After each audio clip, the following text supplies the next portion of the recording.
The International Monetary Fund has recommended that Sri Lanka focus on strengthening VAT and income taxes through rate increases and base broadening measures. This is to restore macroeconomic stability and debt sustainability, implementing a credible and coherent strategy covering both the near and medium term that is needed.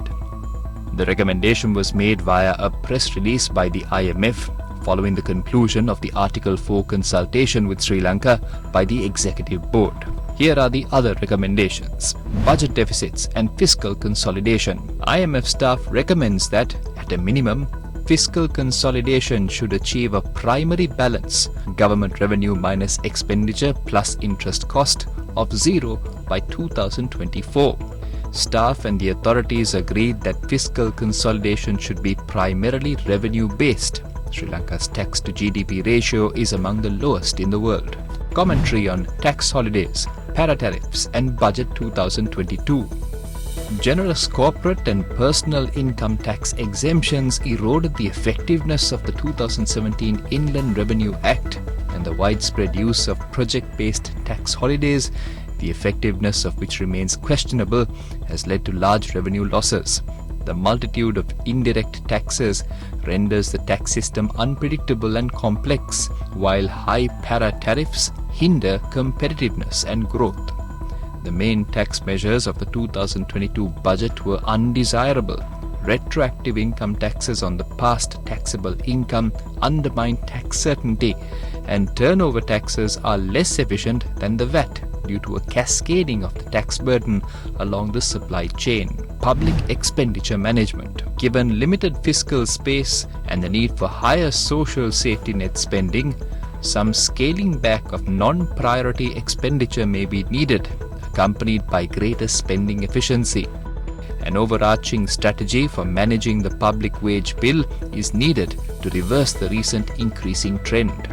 Expenditure rationalization, however, is no substitute for revenue mobilization, given that Sri Lanka's non-interest recurring expenditure are not out of line with its peers. Phasing out direct financing of budget deficits. Further monetary financing would aggravate inflation risks. Staff's analysis based on a battery of empirical results suggests that price increases are expected to catch up with money expansion over time in Sri Lanka.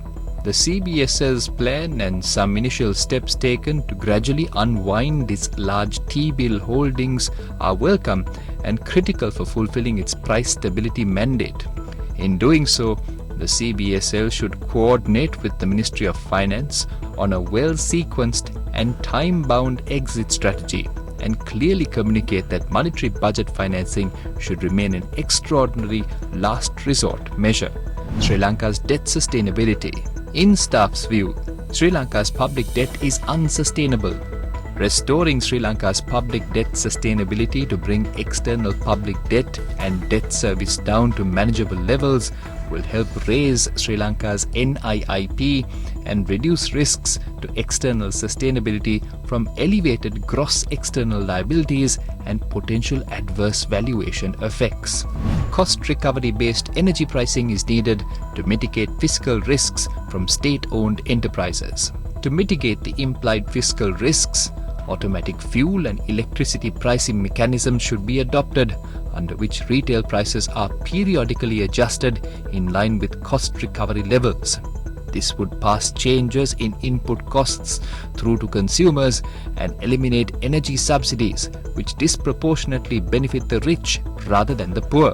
If energy subsidies are not eliminated, then they should be transparently remunerated through the budget within targeted fiscal deficits.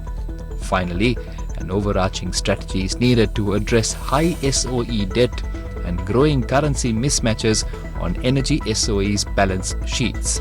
Authorities should gradually return to a market-determined and flexible exchange rate. To help rebalance supply and demand in the FX markets, moral suasion used to dissuade exchange rate movements should be phased out to allow the exchange rate to adjust to market conditions, as exercised before April 2021. To avoid disorderly movements in the exchange rate, These measures should be carefully sequenced and implemented as part of a comprehensive macroeconomic adjustment package. FX intervention by the CBSL should be limited to truly disorderly market conditions, especially given the precarious reserves position. When needed, additional monetary policy tightening should be considered to counter FX market pressures and mitigate exchange rate pass-through to inflation. Greater exchange rate flexibility is also a prerequisite for flexible inflation targeting. Efforts to strengthen governance and reduce corruption vulnerabilities should continue.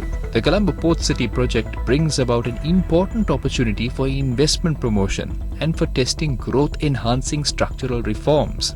To maximize its benefits while minimizing associated risks, there is a need to ring-fence tax concessions, ensure compliance with international tax and AML/CFT standards, and shield the domestic financial sector from offshore banking activities in the port city.